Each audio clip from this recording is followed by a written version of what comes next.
Hello दोस्तों, आप सभी का हमारे YouTube चैनल सक्सेस मिरर में हार्दिक स्वागत है। दोस्तों, हम लोगों ने पिछले चैप्टर में सिंधु घाटी सभ्यता की बात की थी। आज हम लोग नया चैप्टर पढ़ेंगे जिसका नाम है वैदिक सभ्यता या वैदिक काल। वैदिक काल। तो इसका अगर समय को देखा जाए तो इसका समय 1500 ईसा पूर्व से 600 ईसा पूर्व। वैदिक काल का समय 1500 ईसा पूर्व से 600 ईसा पूर्व। वैदिक काल को दो भागों में बांटा गया है, ऋक वैदिक काल और दूसरा हम कहेंगे उत्तर वैदिक काल। अगर इनके समयावधि की बात की जाए तो इसको हम कहेंगे 1500 ईसा पूर्व से 1000 ईसा पूर्व। और यही अगर हम उत्तर वैदिक काल की बात करें तो 1000 ईसा पूर्व से 600 ईसा पूर्व। क्या था, अगर पूछा जाए आर्य कब आए थे तो हमें पता है 1500 ईसा पूर्व आर्य आए थे। ईसा पूर्व आर्य आए या भारत आए। अगर आर्य कहाँ से कहाँ तक थे तो जिस प्रकार हमने सिंधु घाटी सभ्यता में पढ़ा था कि मांडा से दयमाबाद और उधर आलमगीरपुर से सुतकागंड, और इसी प्रकार से अगर बात की जाए आर्य लोगों की तो यहाँ शुरू होता है जम्मू कश्मीर। जम्मू कश्मीर से लेकर राजस्थान तक, और इधर अगर बात की जाए तो अफ़गानिस्तान। अफ़गानिस्तान से लेकर कहाँ तक, हाँ, गंगा तट तक। तो कहाँ से कहाँ तक फैले थे? जम्मू कश्मीर से राजस्थान, इसके बाद गंगा तट से अफ़गानिस्तान तक। देखो किस अलग अलग लोगों ने बताया कि इस आर्य लोग कहाँ से आए होंगे। तो सबसे पहले मैक्स मूलर ने कहा था, मैक्स मूलर ने कहा था कि ये लोग कहाँ से आए होंगे, हाँ, मध्य एशिया से आए होंगे। क्या बताया कि मैक्स मूलर ने बताया कि ये लोग मध्य एशिया से आए होंगे। और यही अगर बात की जाए बाल गंगाधर तिलक ने, तो तिलक ने कहा कि ये लोग जो आर्य लोग हैं ये कहाँ से आए होंगे, ये आए होंगे तिब्बत, नहीं, उत्तरी ध्रुव से। कहाँ से बताया? उत्तरी ध्रुव से। और यही अगर बात की जाए दयानंद, तो दयानंद जी ने बताया कि ये लोग आए होंगे तिब्बत से। तो सबसे ज़्यादा जो मान्यता दी जाती है कि आर्य कहाँ से आए होंगे या आर्य कहाँ से आए थे, तो आर्य मध्य एशिया से आए थे। जिसने किसने कहा था? मैक्स मूलर ने। आप सब इसको नोट कर लीजिएगा।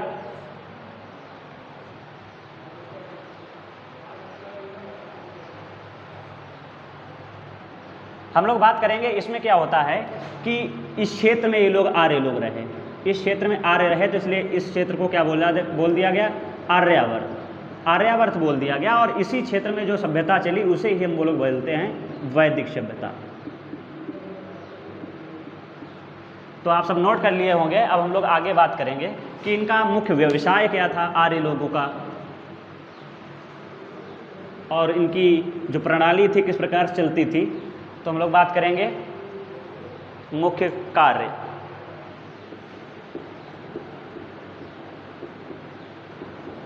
और क्या कहेंगे? परिवार कैसा था? तो परिवार था पितृ सत्तात्मक। पितृ सत्तात्मक मतलब पिता की ज़्यादातर चलती थी। और यही अगर बात की जाए मुख्य कार्य तो क्या था? कृषि एवं पशुपालन। इन लोगों का मुख्य कार्य क्या था? कृषि एवं पशुपालन। अब हम लोग आगे बात करेंगे वेदों की, कि वेदों की रचना कैसे की गई और किन्होंने की। अब हम लोग बात करेंगे वेद।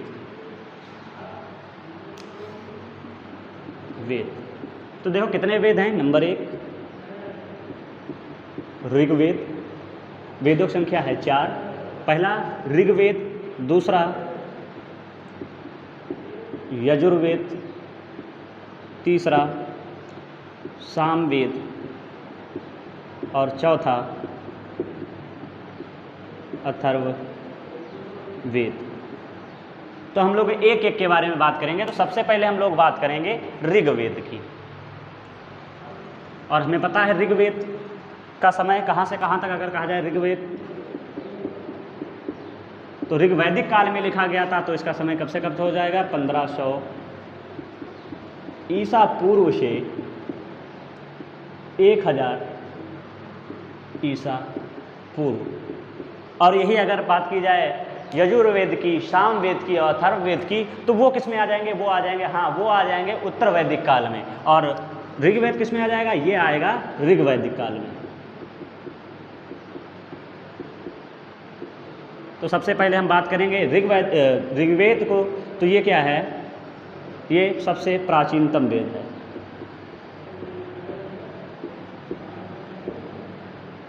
कौन सा है? हाँ, ये सबसे प्राचीनतम वेद है। और अगर इसमें मंडलों की संख्या पूछी जाए तो 10 मंडलों में विभाजित। कितने मंडल हैं? पूछा जाए ऋग्वेद में मंडलों की संख्या कितनी है, तो हम 10 बताएंगे। अगर पूछा जाए प्राचीनतम मंडल और पूछा जाए नवीनतम मंडल,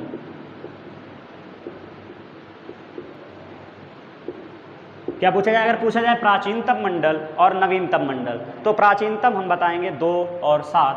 तो 2 से 7 ये कौन से हो जाएंगे? ये हो जाएंगे प्राचीनतम। और नए कौन से हो जाएंगे? 1 से 10, 1 और 10 ये हो जाएंगे तुम्हारे नवीनतम मंडल। इसके बाद में कहा जाता है जो इनके मंत्रों को उच्चारित करता है उसे क्या बोला जाता है? तो लिखो, इनके मंत्रों को उच्चारित या उच्चारण, इनके मंत्रों को उच्चारण करने वाला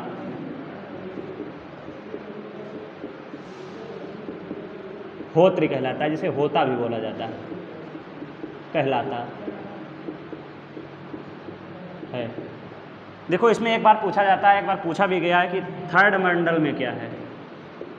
तो थर्ड मंडल में किसके बारे में बताया गया? हाँ, गायत्री मंत्र के बारे में वर्णन किया गया है, गायत्री मंत्र। और गायत्री मंत्र की रचना किसने की है? गायत्री मंत्र की रचना करी है विश्वामित्र ने। विश्वामित्र। और विश्वामित्र, अगर पूछा है गायत्री मंत्र किससे संबंधित है, तो गायत्री मंत्र संबंधित है सावित्री से। सावित्री के लिए लिखा था विश्वामित्र ने। किससे, किसकी स्तुति की जाती है? तो सूर्य देवता की स्तुति की जाती है, सूर्य देवता की स्तुति। आगे हम लोग बात करें, पूछा जाता है ज़्यादातर पेपर में कि 10वें मंडल में या 10वें मंडल की रचना किसने की थी? तो 10वें मंडल की रचना 10वें मंडल की रचना महासुक्तीय ने की थी। 10वें मंडल की रचना महासुक्तीय ने की थी, जिसमें उन्होंने क्या किया था? समाज को 4 वर्गों में विभाजित कर दिया था। समाज को 4 वर्णों में बांटा। कौन कौन से? पहला हो जाएगा ब्राह्मण, दूसरा हो जाएगा क्षत्रिय, तीसरा हो जाएगा वैश्य और चौथा हो जाएगा शूद्र। आप सब इसको नोट कर लीजिएगा। इसमें और एक पॉइंट हम लोग देख लेंगे, अगर पूछा जाए सूक्त की संख्या कितनी है, तो सूक्त की संख्या पूछी जाती है, तो हम सूक्त की संख्या बताएंगे।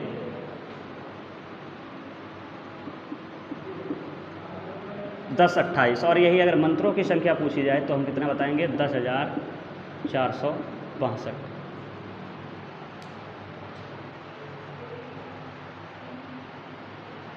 हमें आशा है कि आप सबने नोट कर लिया होगा। हमने बताया कि ऋग्वेद जिसे क्या, ये ऋग्वैदिक काल में लिखा गया। कब से कब तक? 1500 ईसा पूर्व से 1000 ईसा पूर्व। ये सबसे प्राचीनतम वेद है। इसमें मंडलों की संख्या 10। ये अगर पूछा है सबसे प्राचीनतम मंडल तो 2 से 7। इसके बाद में अगर नवीनतम पूछा है तो 1 और 10। और इनके जो मंत्रों को उच्चारित करता है, जो ऋग्वेद के मंत्र है उनको जो उच्चारित करता है उसे होत्री बोला जाएगा या होता कहा जाता है। इसके बाद अगर पूछा है थर्ड मंडल में, तो थर्ड मंडल में गायत्री मंत्र के बारे में बताया गया है, जिसकी रचना किसने की है? जिसकी रचना विश्वामित्र ने की है। सावित्री के बारे में लिखा गया था और सूर्य देवता की स्तुति के लिए गायत्री मंत्र को लिखा गया था। इसके बाद में अगर पूछा है 10वें मंडल की रचना किसने की, तो महासुक्तीय ने की। और उन्होंने क्या किया? समाज को 4 वर्णों में बांटा, ब्राह्मण, क्षत्रिय, वैश्य, शूद्र। और इसके बाद अगर सूक्त पूछा जाए तो 10, 28 और मंत्रों की संख्या 10,462। आप सब नोट कर लीजिएगा। फिर आगे हम लोग पढ़ेंगे यजुर्वेद। अब हम लोग बात करेंगे यजुर्वेद की।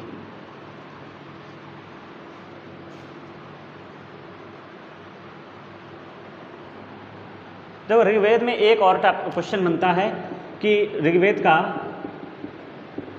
ब्राह्मण ग्रंथ, तो ब्राह्मण ग्रंथ हम लोग लिख लेंगे ऐतरेय और कौन सा है? हाँ, कौशितकी। ये 2 ब्राह्मण ग्रंथ। और एक क्वेश्चन बन जाता है कि पवित्र नदी कौन सी है, तो पवित्र नदी कौन सी हो जाएगी? पवित्र नदी हो जाएगी सरस्वती। और एक प्रमुख नदी अगर पूछी जाएगी तो प्रमुख नदी कौन सी हो जाएगी? प्रमुख नदी हो जाएगी कौन सी? हाँ, प्रमुख नदी हो जाएगी सिंधु नदी। अब हम लोग आगे बात करेंगे यजुर्वेद की।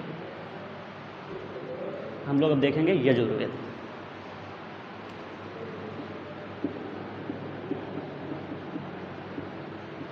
देखो, यजु माने होता है यज्ञ। आप समझ गए होंगे, अगर यज्ञ माने यज्ञ होता है तो इसमें किसका वर्णन किया जाएगा? हाँ, इसमें यज्ञों से संबंधित। तो इसमें क्या कह सकते हो? इसमें यज्ञों से एवं कैसे, इसमें यज्ञों से एवं धार्मिक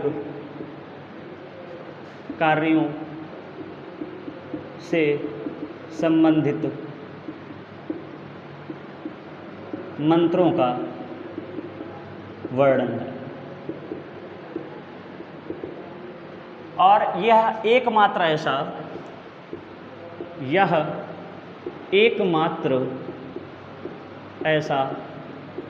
वेद है, यह एकमात्र ऐसा वेद है जो गद्य व पद्य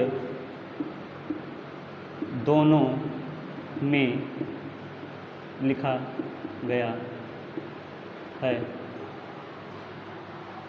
यह एकमात्र ऐसा वेद है जो गद्य व पद्य दोनों में लिखा गया है, और या दोनों में है कह सकते हो। अगर जो व्यक्ति इसे इनके मंत्रों का उच्चारण करता है तो हम क्या कहेंगे?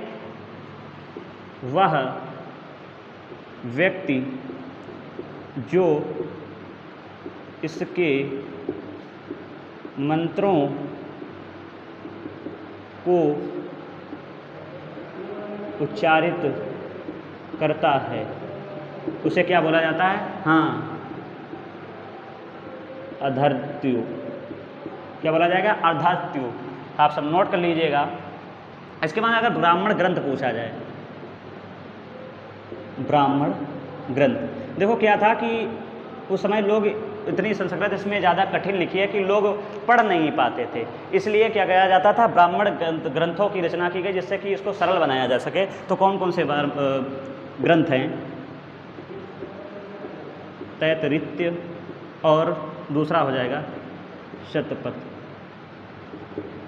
बस इससे इस तरह ही क्वेश्चन बनते हैं, आप सब नोट कर लीजिएगा। अब हम लोग आगे बात करेंगे सोमवेद की, या सामवेद कह सकते हो, सामवेद।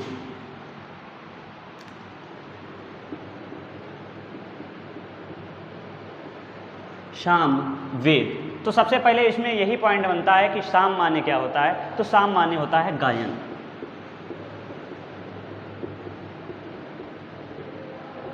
तो ये कैसा है? इसमें गायन संबंधित कह सकते हो, या इसमें जो मंत्र होंगे उनका क्या किया जाता है? गायन किया जाता है। तो कह सकते हो ऋग्वेद के मंत्रों का इसमें गायन किया जाता है। इसमें ऋग्वेद के जितने भी मंत्र होंगे उनका क्या किया जाएगा, उनका गायन किया जाएगा। अब जब गायन किया जाएगा तो इसीलिए इसे क्या बोला जाता है, इसे संगीत का जनक कहा जाता है। इसे भारतीय संगीत का जनक कहा जाता है।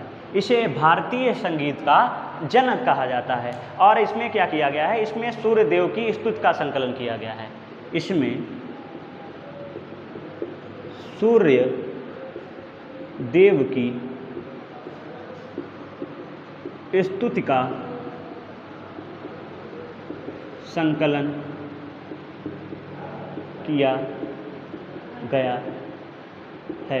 देखो आप सब लास्ट तक बने रहिएगा, क्योंकि हम लोग लास्ट में थोड़े इसके क्वेश्चन करेंगे कि किस तरीके से क्वेश्चन पूछे जाते हैं। तो इसमें हमने क्या बताया, इसमें सूर्य देवता की स्तुति की जाती है। और इसको जो इन मंत्रों को पढ़ेगा या उच्चारित करेगा, तो लिखो इसके मंत्रों के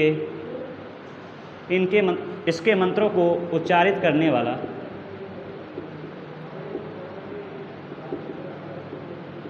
उद्गाता कहलाता है। उद्गाता कहलाता है।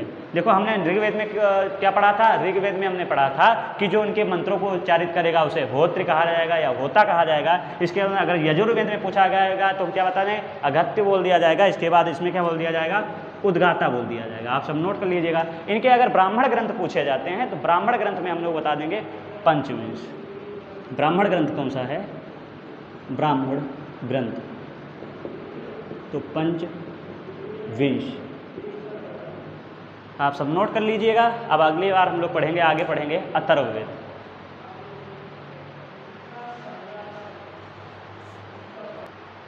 अब हम लोग बात करेंगे अथर्ववेद की।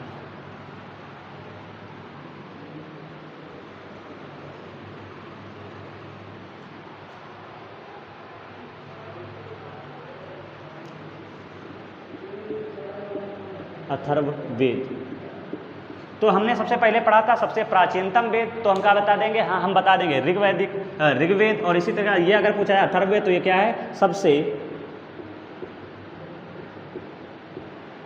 नवीनतम वेद। इसके बाद इसमें क्या किया जाता है, इसमें काला जादू,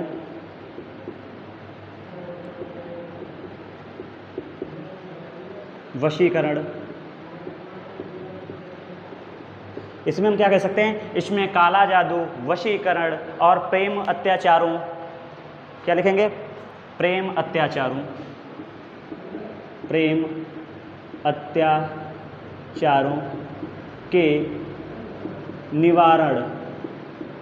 क्या, काला जादू, वशीकरण, प्रेम अत्याचारों के निवारण एवं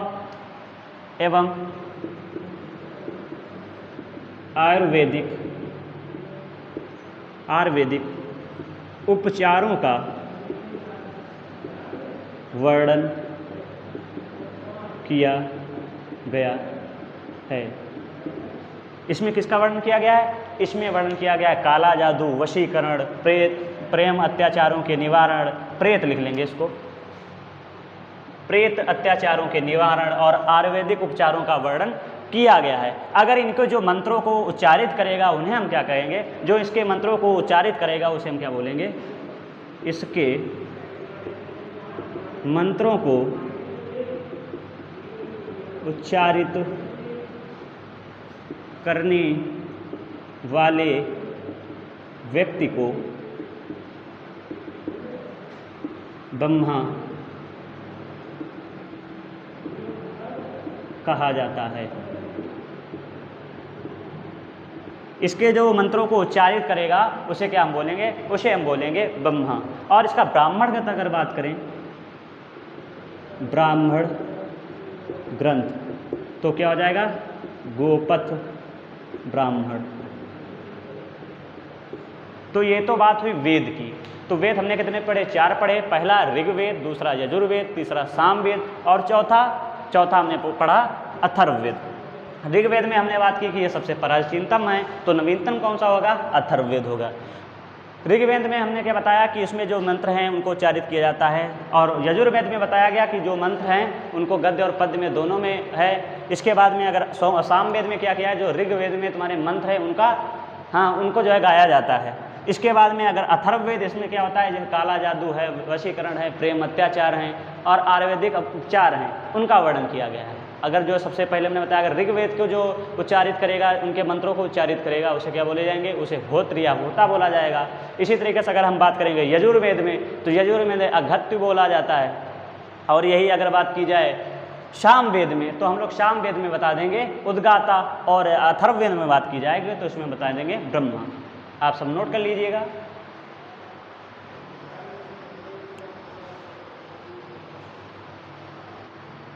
अब हम लोग बात करेंगे उपनिषद। उपनिषद हम लोग हेडिंग डालेंगे उपनिषद।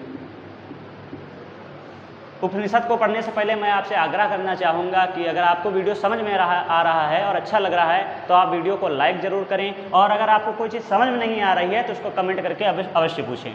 देखो, उपनिषद, उप माने होता है उप और निषद। उप माने होता है पास और निषद माने होता है बैठना। तो किसके पास बैठना? गुरु के पास, पास या समीप। तो गुरु के समीप बैठना, मतलब गुरु के समीप बैठकर जो शिक्षा ग्रहण की जाएगी उसे हम क्या बोलेंगे? उपनिषद बोलेंगे। देखो क्या होता था पहले, जो हम लोग जानते हैं कि लिखना हमें नहीं आता था, तो हम लोग अपने गुरु के पास बैठकर क्या करते थे? पढ़ते थे। तो वो गुरु जी हमारे लोग क्या करते थे, जो पुराने बात कर रहे हैं तो उसमें क्या करते, गुरु जी मौखिक ही समझा देते थे और विद्या देते थे, तो वही उपनिषद आ गया। अब देखो कितने उपनिषद हैं, तो उपनिषदों की संख्या, तो कुल उपनिषदों की संख्या है 108, लेकिन मान्य कितने हैं, कितने माने गए हैं? तो 12 मान्य हैं। इसके बाद में देखो 3-4 उपनिषद पूछ लेते हैं, हमें 12 नहीं पढ़ने हैं। तो एक पूछा जाता है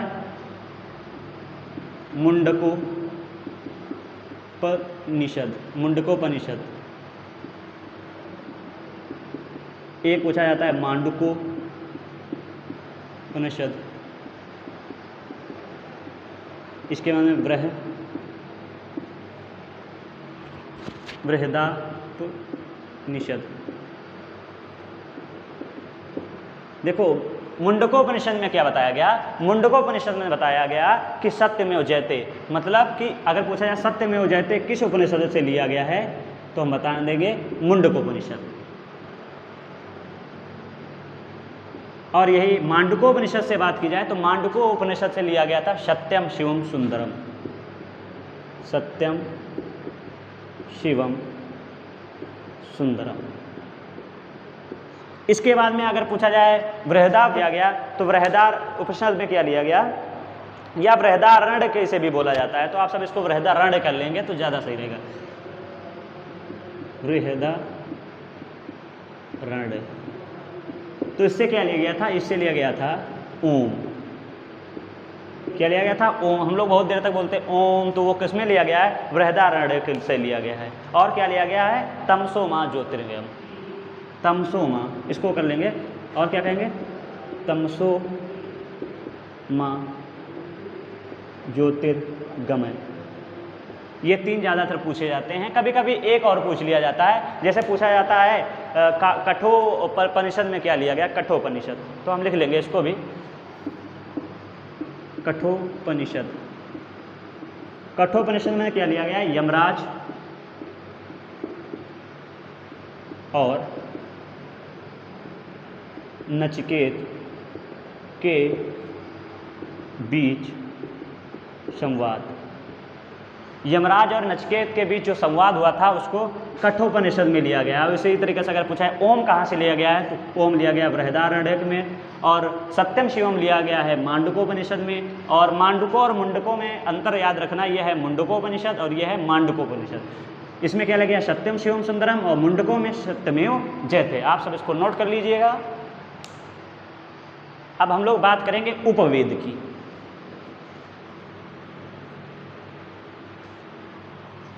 हम लोग बात करेंगे उपवेद की। तो इस तरह का सारणी बनाएंगे हम। यहाँ पे लिखेंगे ऋग्वेद,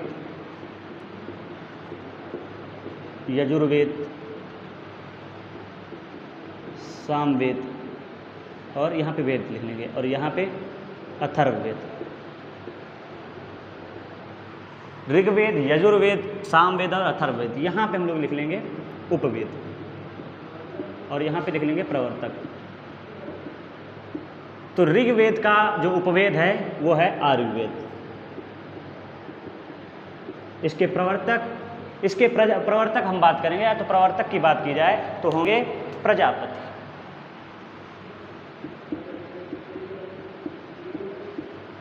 पूछा जाएगा ऋग्वेद का उपवेद क्या है, तो हम बता देंगे आयुर्वेद, और प्रवर्तक की बात की जाए तो हम बता देंगे प्रजापति। यही अगर बात की जाए यजुर्वेद की, तो यजुर्वेद का हो जाएगा धनुर्वेद। और धनुर्वेद के प्रवर्तक कौन थे? विश्वामित्र। और यही अगर सामवेद बात की जाएगी तो इसका हो जाएगा गंधर्व वेद। क्या हो जाएगा? सामवेद का हो जाएगा गंधर्व वेद, जिसके रचयिता थे नारद। कौन थे? नारद। और यही लास्ट बात है अथर्ववेद के, तो इसका हो जाएगा शिल्प वेद। और शिल्प वेद के प्रवर्तक माने जाते हैं विश्वकर्मा। क्योंकि देखो क्या होता है, विश्वकर्मा जयंती मनाई जाती है इस दिन। जितने घर में विश्वकर्मा, जितने भी घर में लोहे की वस्तुएं होती हैं उनका पूजा की जाती है शिल्प वेद, क्यों? शिल्पकार थे विश्वकर्मा, इसलिए उनको माना जाता है। आप सब इसको नोट कर लीजिएगा। अब लास्ट में हम सब पढ़ेंगे जो नदी पूछी जाती हैं, आजकल उनका नाम दूसरा है, पहले नदी का नाम दूसरा होता था, जैसे अश्किनी चेनाब नदी को बोला जाता है। तो हम लोग बात करेंगे वैदिक काल की प्रमुख नदी। वैदिक काल की प्रमुख नदी, तो पहला हो जाएगा सिंधु नदी। इसी तरीके से हम बात कर लें रावी। इसके बाद यहाँ पे झेलम लिख लेते हैं, झेलम, चिनाब, इसके बाद में व्यास, इसके बाद में सतलज। देखो इनके अलग अलग नाम है। जैसे झेलम की हम बात करें तो झेलम को हम क्या कहेंगे? झेलम का नाम था वितस्ता। क्या नाम था? वितस्ता। और यही चिनाब की बात की जाए तो उसका नाम था अस्किनी। ये पुराना नाम है। पूछा जाता है कि चिनाब का पुराना नाम क्या है, तो अस्किनी। या पूछा जाएगा अस्किनी किस नदी का नाम था, तो किसका? चिनाब का। इसी तरीके से व्यास का हम बात करें तो विपाशा हो जाएगा। सतलज की बात की जाए तो शतुद्री। और भी नदियां महत्वपूर्ण थी, जैसे हम बात करें सरस्वती नदी, तो सरस्वती का क्या हो जाएगा? घग्गर नदी।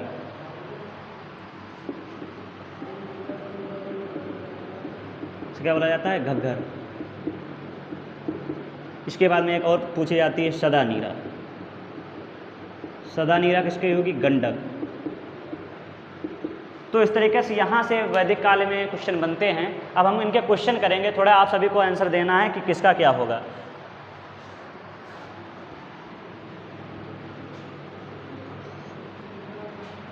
पहला प्रश्न, सबसे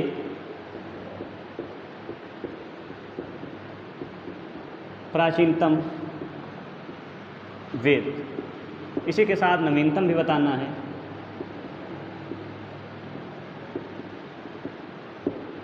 पूछा जाए ऋग्वेद में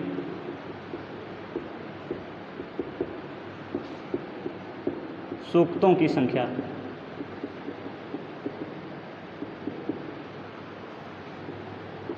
अगला क्वेश्चन, चिनाब नदी का पुराना नाम। अगला,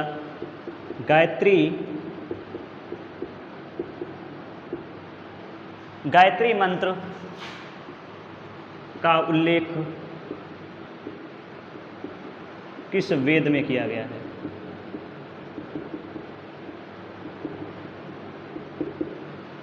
अगला, ऐसा कौन सा वेद है जो गद्य व पद्य दोनों में है? 1, 2, 3, 4, 5 और 6। इन 6 प्रश्नों के उत्तर आप सभी को कमेंट बॉक्स में बताना है, और जो चीज़ें समझ में नहीं आए उनके जो है कमेंट करके आप सब ज़रूर पूछिएगा। आप सभी को वीडियो कैसा लगा ये भी अवश्य बताइएगा। धन्यवाद।